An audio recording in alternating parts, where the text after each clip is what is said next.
Welcome back to Count Me In, IMA's podcast about all things affecting the accounting and finance world. I'm Adam Larson, and with me, as always, is my co-host Mitch Rochon. Today, I know you can count on another great episode. We were joined by the host of the What's Your And podcast, keynote speaker and MC, John Garrett.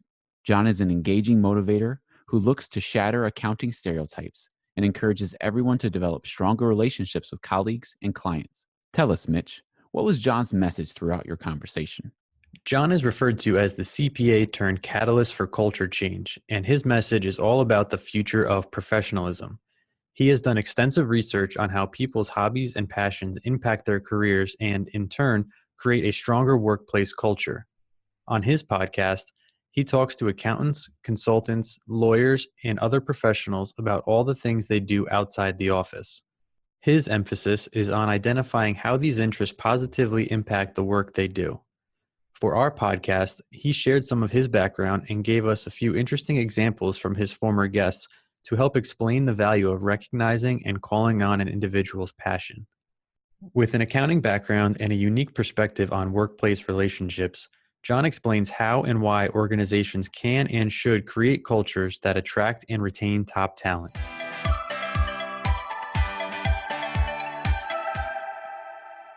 I want to hear a little bit about your journey and how did you become what you call the Recovering Cpa?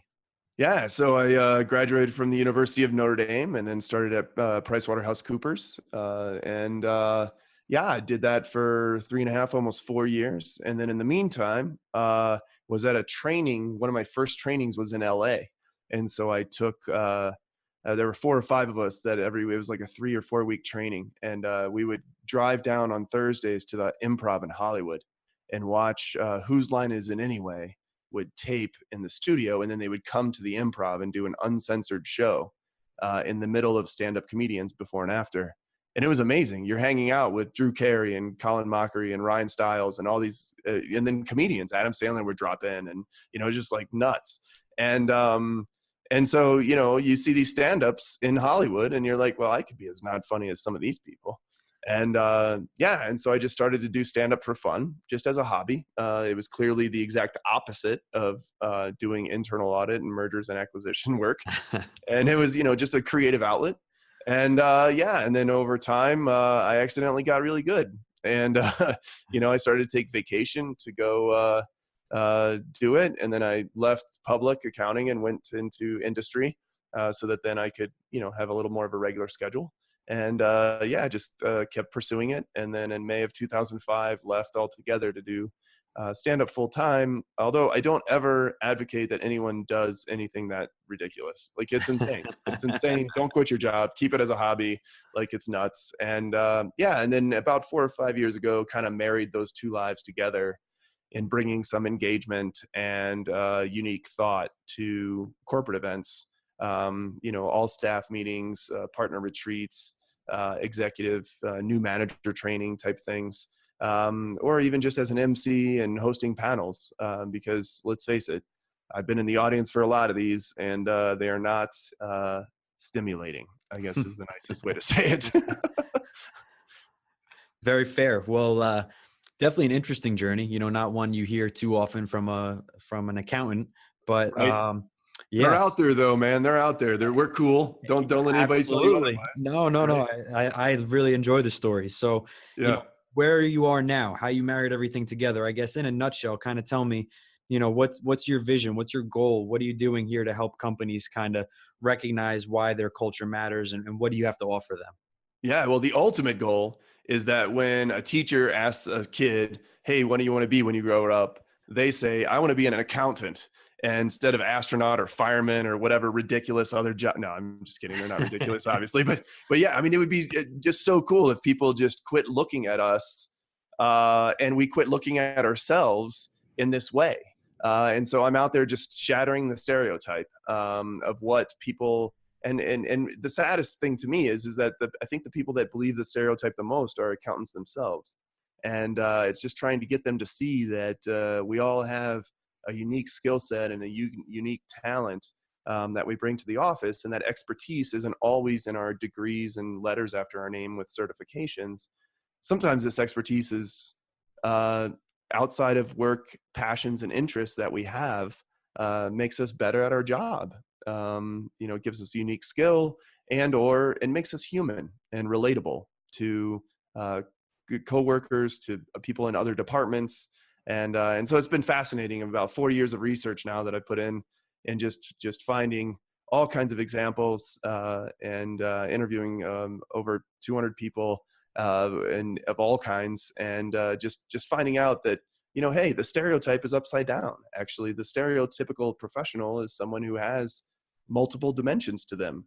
And the sooner that organizations accept this and celebrate this and shine a light on that, the better it is going to be for everyone, including your bottom line. So that's basically what I'm out there doing is just working that, shattering that stereotype. Well, I know, here at IMA, we've released our competency framework recently, enhanced with a couple revisions to it. And one of the, central elements is our leadership domain. So, Right. In talking with you, a lot that you are sharing with organizations, I feel kind of fit into those competencies. Yeah. Very, very relevant to the industry, even though it is a little bit off kilter, it's a little bit different perspective. But, how can you provide some highlights for our listeners on how important, motivation, inspiring, a lot of the key attributes of leadership apply to understanding who they are outside of the office? Yeah, absolutely. And, because you can't really develop trust with people if you're trying to be super manager, super accountant, super technical expertise person.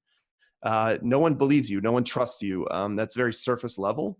And so actually showing a genuine interest in people and admitting that people are working so they can live. I mean, yeah, sure, they're really good at their job, but is that really their true passion? Would you do your job if you weren't getting paid? Well, you're painting and playing the piano and not getting paid, or riding a bike and not getting paid. Mm-hmm. So it's just admitting that. And actually, I interviewed a guy named Mark Winburn, works for a firm in Houston. He's an amazing singer, and he referred to singing as his breathing and happy. And I was like, wow, that's so perfect. And I said, well, what about your IT audits? And he just laughed. And, and it's like, well, there you go. I mean, and so a lot of organizations, they hire people because they have these extracurricular activities on their resume, but then they never let them go do their extracurricular activities, or they don't ask about them, or they don't, shine a light on them. And so it's really looking at your organization. The core of your organization is people's outside of work passions and interests. That's the core of your culture. And because if we take your department and replace it with all new people with the same technical skills and same degrees, the work gets done just the same, but clearly it's a completely different department. And it's because of the personalities and the passions of the people. And so, if you're able to reach that human connection with your people, then all of these things that are in the competency framework for leadership are nailed. I mean, as far as motivating and inspiring people, if you're able to dovetail a little bit, or even talk about people's passions and bring that into the office and have them talk about it. Or maybe if someone has a skill, like they're in community theater, well, if it's time to give a presentation, pick that person to give the presentation. They're going to light up, and they're going to be way better than anyone else in the department, but they're also going to be super engaged and super excited about that project. And so there's a whole untapped well of talent, I think, that we leave behind, that I think, you wouldn't take a tax expert and put him over in a financial analyst role. Well, in the same way, you wouldn't take someone who loves jigsaw puzzles and throw them up in front of an audience and tell them to go knock it out. And so why do we only care about one of the skill sets and not the other? I mean, I think the way we define expertise is a little too narrow. And so, when it comes to collaboration and teamwork, you get those connections going with the chemicals in your brain with norepinephrine and oxytocin, and it creates trust and bonding, and the lows aren't so low. And conflict management, I mean, that's huge right there. So if the only time you talk to somebody is about work and about what they did wrong at work, well, then guess what? Your relationship's going to be pretty terrible. But if you actually talk to them about what they love to do, and you show that you care about them as a whole person, because hey, you hired the whole person, not just the 20% that knows the technical skills, then, the conflict management isn't so bad, because now it's someone who cares about me is giving me feedback to make me better, not someone who hates me and I'm going to quit because, rah, you know. And so it's just being more human and just admitting that, you know, hey, we've all got something outside of this work. So let's talk about it. I mean, it's crazy to me that we don't, or that it's, you know, frowned upon. Yeah, you know, it's just the first time I talked to you, it was such like a obvious perspective and an obvious theory, yet you don't really hear a whole lot about it. You know, it was something that was new, but it was like common sense. So I'm Right. just curious what kind of results you've seen, you know, as far as feedback, follow up, anything like that. When you talk about developing these skills in the workplace and these relationships and trusting each other, you know, what kind of results have you seen as far as the bottom line for businesses who you've done this for? Yeah, I mean, it's been awesome. There's a firm in Ohio that they have offices in Pennsylvania and Ohio and Florida and New Jersey. And so you have a lot of these people that are talking to each other and working with each other virtually. And so the head of the learning and development there saw me speak at a conference, went back and implemented this, which was amazing. We talked about it and then he put it into action. And so they had video conferences over lunch, like once a month. And it was couched in a Toastmasters training sort of a thing. So you had 5 minutes to give a talk. And the topic for everyone is your outside of work passions and interests. So you're getting public speaking experience, you're getting coaching and feedback on that, and you're developing that skill, but you're accidentally becoming best friends with everyone who's in the video conference. And so now all of a sudden you find out that somebody that's in another office in Florida does the same thing you do. So now when you pick up the phone and you ask them for something, it's now your friend that it's like, hey, Mitch, can you hook me up with this? I need this like right away. And then they'll get it for you, as opposed to, you know, hey, Mitch, someone who I never talk to unless I need something work related. Well, you're not going to get that to me very fast, and you don't have a very strong relationship. And then turnover and engagement. I mean, that's where bottom line is hit. I mean, you know, if you have a sticky relationship with your people and you care about them and they care about you, well, then turnover is going to go down and they're going to be way more productive. So, you know, and that's expensive when people leave. And I think a lot of people just think that it's natural and, well, it just happens and it's always been double digits or whatever. And, you know, sure, there's going to be some turnover, but does it have to be that high? And looking at it from that perspective, it's pretty scary, like the impact that it can have. And it's pretty cool how just taking a little bit of time can actually, you know, save a lot of money in the long run. Yeah, that's awesome. That's a perfect example. Kind of leads me into my next question too, because I saw on your website, one of your taglines is the future of professionalism. So I'm Yeah. just kind of curious, you know, in your words, what is the future of professionalism? Yeah, well, I mean, the future, and honestly, it's the present, but I call it the future because it doesn't make me angry as much. The future of professionalism is someone that is good at their job, but they're good at something else as well, and they love to do other things as well. They're multi-dimensional.